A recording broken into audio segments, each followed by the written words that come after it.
Character animation. It's an art form all about using poses and motion to bring characters to life. In fact, many fundamental animation books even have life in the title, like Illusion of Life, or Drawn to Life, or the Animator Survival Kit of Life. In any case, the video is going to be great because we're going to learn all about how animators breathe life into the characters of a game. All right, intro time.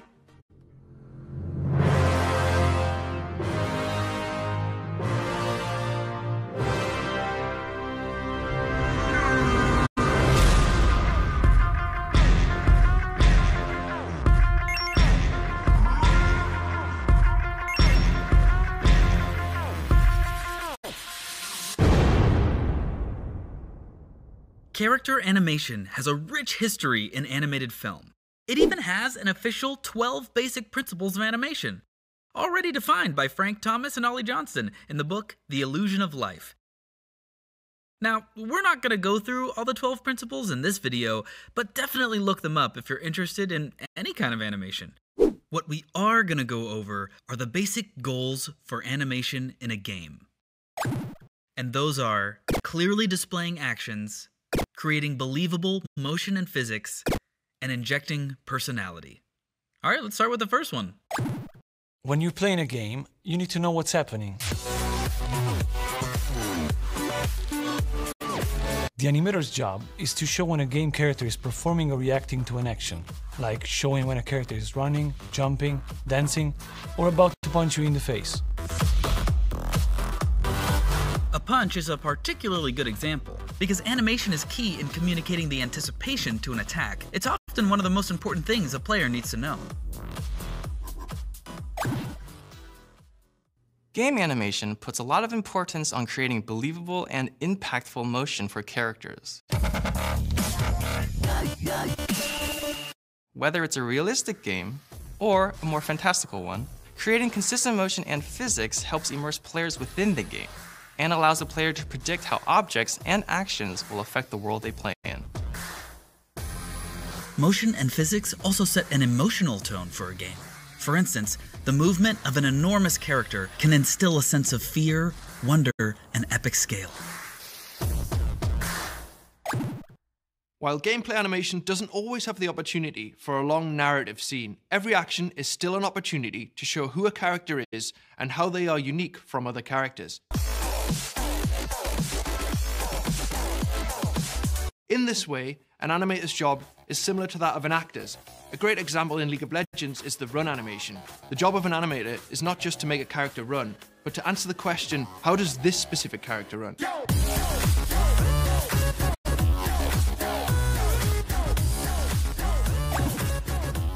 Preparation is incredibly important for animating. Animators will frequently sketch out their ideas or do a bunch of research online. But oftentimes, the best way to brainstorm an animation is to act it out yourself. If you're willing to look a little silly, it's a very fast and spontaneous way to create accurate reference for your animation. Let's check out some animators acting things out. Alright, here we have an animator at work. So far, we haven't seen him act out any animations. We've been camped here for a few hours, hoping we can get a glimpse of... Oh! I think we just saw a spell cast. You can see how the animator is working through the action in his head, but ultimately has to act it out to really see how it feels. Here we have an animator setting up a camera so he can record himself acting out a full body action. He's going for it. Oh! Ah, he went for the fake out, pretending to tie his shoe.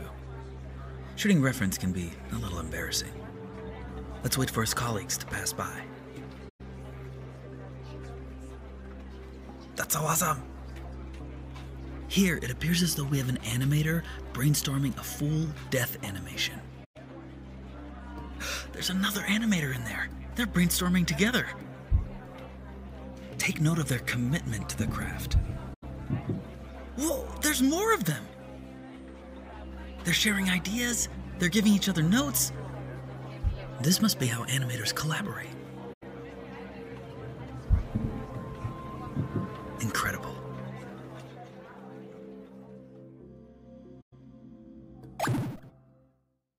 animation is really just a series of poses. And so the first thing an animator needs to master is crafting a good character pose. So what makes a good pose?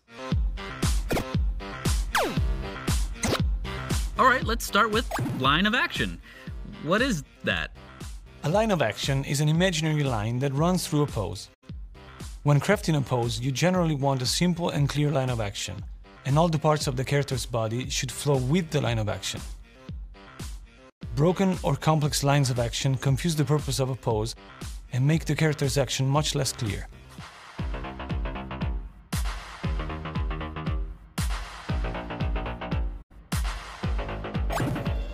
A pose also indicates the distribution of weight of the character. Always check the character's center of gravity and make sure it falls over the feet. If the center of gravity does not fall over the feet, they will appear awkward and off balance. Which could be what you're going for, if your character's just been kicked in the head. The pose can also show how heavy a prop is. The closer a character holds the object to their own center of gravity, the heavier the object appears. Holding a sphere way out like this indicates that it might be as light as a balloon. The same sphere can look as heavy as a bowling ball by adjusting the character's pose. While it's important to create poses that are clear, simple, and believably balanced, poses are also core to showcasing a character's personality. Alright, I made this pose of Garen. Garen!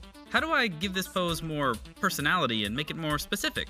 Being specific is often as easy as layering on some character-appropriate adjectives to your pose. Heavy is a good adjective that we could use to describe Garen, so let's settle him down a little bit into a wider stance that helps sell that muscly weight. All that armor and giant sword are also going to weigh him down. Garen! Maybe we went a little bit too far. So let's talk about some personality adjectives. Defiant and proud seem appropriate, so let's raise his chin and puff out his chest a little bit to give him some much needed confidence. Yeah! On top of all that, Garen is a noble of the Crown Guard lineage, so let's make him a little bit more majestic by adding some heroic wind to his scarf. Whoa, this feels so much better than my first pose, and a lot more specific to Garen. Never forget why we fight. Alright, so we've gone through how to make a great pose, but animation also has motion. We need a good introductory exercise to demonstrate the basics of physics and movement. What should we do? Let's do a ball bounce. Timo can be our ball. Yay, Timo bounce! Huh, this bounce feels wrong. Why is that? If we track Timo's positioning during his bounce, we see that the spacing of his position is very even. By adjusting the spacing of his position to get smaller and smaller as Timo gets higher in the air, we give the impression that gravity is applying a constant force on him, pulling him toward the ground. Oh, wow, that feels way better. This type of spacing is also called an ease. An ease represents the idea that an object slows down before coming to a complete stop. Oh, and we can add some squash and stretch too. Stretching Timo out when he's moving fast will give him a sense of inertia and elasticity. And then squashing him when he hits the ground will sell the idea that he's being stopped by an opposing force. Let's compare it to the old version so we can see the difference. And that's the basics of a ball bounce. Thanks, Timo!